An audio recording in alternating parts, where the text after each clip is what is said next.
Bonjour à toi, cher spectateur.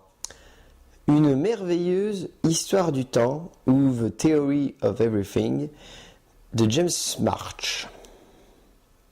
L'histoire donc de Stephen et Jane Hawking. Stephen Hawking étant un grand scientifique de renommée et Jane étant surtout sa femme, et également une professeure émérite en histoire médiévale de l'Espagne. Et on va suivre leur vie ensemble, évidemment. C'est compliqué d'aborder ce film. Pas parce qu'il est mauvais ou pas parce qu'il est bon, mais parce que on comprend pas trop l'intérêt de faire un film sur un aussi grand homme que Stephen Hawking, si c'est pour en faire un drame romantique aussi classique. Donc, comment aborder ça ? Donc James March est un réalisateur anglais, surtout connu pour avoir réalisé Shadow Dancer, il y a maintenant 2 ans. Et donc là, on lui a confié ce film, qui donc s'appelle en français Une merveilleuse histoire du temps, et en américain The Theory of Everything. Et donc, le film est adapté du roman de Jane Hawking, et le scénario est donc de Anthony McCarten, un jeune scénariste. Et c'est difficile de regarder objectivement ce film parce que, pour rester simple, c'est pas ce qu'on a envie de voir, ou c'est pas assez bien posé pour que ça soit entièrement fascinant ou convaincant.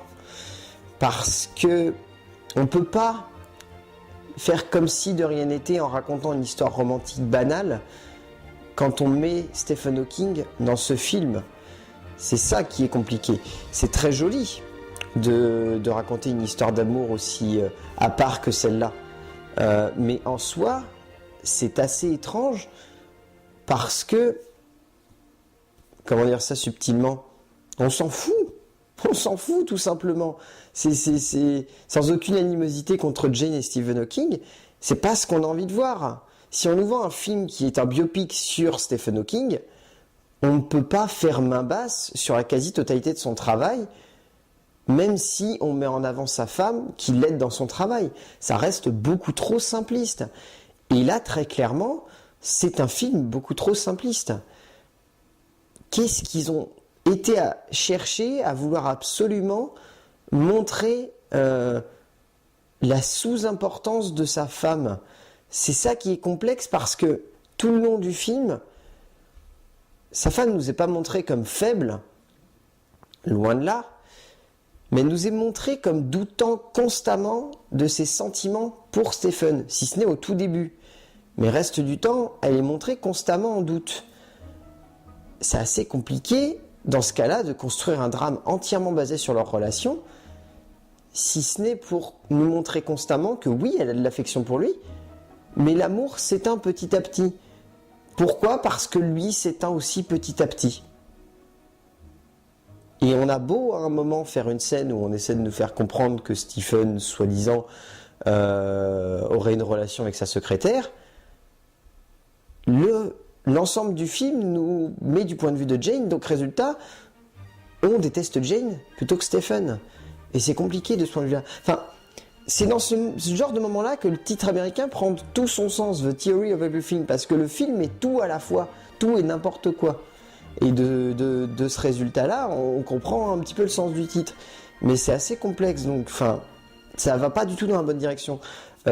Pour passer rapidement sur la mise en scène de James March, de ce point de vue-là, le film est très clean, il est vraiment très beau.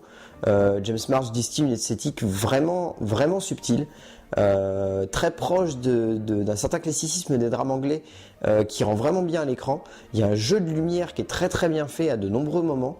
Et de ce point de vue-là, ça donne beaucoup de dynamisme et beaucoup d'énergie à la mise en scène, à sa mise en scène. Et en plus, ça met en avant les acteurs. Mais résultat, lui aussi, on sent qu'il n'arrive pas à savoir dans quel sens raconter son film. Et c'est dommage, parce que faire un film où on met en second plan les travaux de Stephen Hawking et où on met en avant l'importance de sa femme, ça nous fait perdre un peu pied, nous, en tant que spectateurs qui regardons ça d'un air un peu dépité, résultat à la fin. On n'arrive pas à regarder objectivement ce film et à se dire, oui, c'est intéressant, mais pourquoi on nous montre ça? Et c'est ça qui perturbe tout le long du film. Et ensuite, donc, on a le casting. Autant s'arrêter uniquement sur les 2 acteurs principaux du film, donc Eddie Redmayne et Felicity Jones. Pour passer rapidement, Felicity Jones, c'est difficile de comprendre pourquoi elle a autant de nominations partout, puisque son rôle est ultra basique, il est ultra simpliste, et c'est pas parce que son personnage est fort que l'interprétation en devient forte. Et là, c'est l'exemple type du rôle à Oscar, entre guillemets. Et en plus, c'est la même chose pour Eddie Redmayne. Mais pour elle, en tout cas, son interprétation est bien, mais elle est beaucoup trop simple pour mériter toutes ces nominations partout pour le prix de la meilleure actrice. Eddie Redmayne. Le cas est assez juteux, ou plutôt complexe, parce que en tant qu'acteur qui campe Stephen Hawking, il est excellent. En tant qu'acteur raflant toutes les nominations, tous les prix où il est nominé, c'est un petit peu plus compliqué. Oui, il joue un Stephen Hawking handicapé. Oui, il le joue très bien. Mais peut-on tout de même considérer que c'est une grande interprétation quand le personnage est relayé au second plan pendant toute la deuxième moitié de film et qu'en plus, il se contente d'être dans un fauteuil, de rester fixe, de tirer la tête de Stephen Hawking, malheureusement, et de se contenter d'avancer son fauteuil roulant. C'est compliqué. Mais si on devait vraiment le considérer en tant qu'acteur et donc en tant que performance, sa performance elle est vraiment exceptionnelle. Il campe très très bien Stephen Hawking, tout du moins jusqu'au passage dans le fauteuil roulant. Après, c'est un petit peu remis en question. Mais au moins pendant 1h20 de film, il le campe avec une finesse et une justesse extraordinaire. Et il y a beaucoup d'émotions qui se dégagent de ses mouvements et de ses gestes. Et de ce point de vue-là, il a fait un vrai travail de composition. Et pour un jeune acteur comme lui, c'est assez saisissant de voir ça. Donc tout de même, un grand respect pour lui. Mais au final, ce film, donc Une merveilleuse histoire du temps, qui a un titre français plus lucide de ce point de vue-là, par rapport au fait qu'il s'agisse d'un drame romantique, c'est pas un excellent film, et ça mérite pas toutes ces nominations qu'il a partout. Ça reste un film qui est beaucoup trop classique, qui est beaucoup trop vu et revu. Et si ça n'avait pas été Stephen Hawking qui aurait été le personnage masculin principal du film, ça aurait pu être n'importe qui d'autre et le film aurait été bon, même très bon, et s'en serait très bien sorti. Mais le fait qu'il se référence constamment au travail d'un des plus grands génies de ces 50 dernières années, ça passe pas. C'est vraiment le gros problème. Donc, Une merveilleuse histoire du temps de James Marsh, c'est pas un incontournable, mais ceux qui veulent voir un petit peu tous les films qui passeront aux Oscars, allez le voir quand même, vous ne perdrez pas votre temps. Donc voilà. A plus.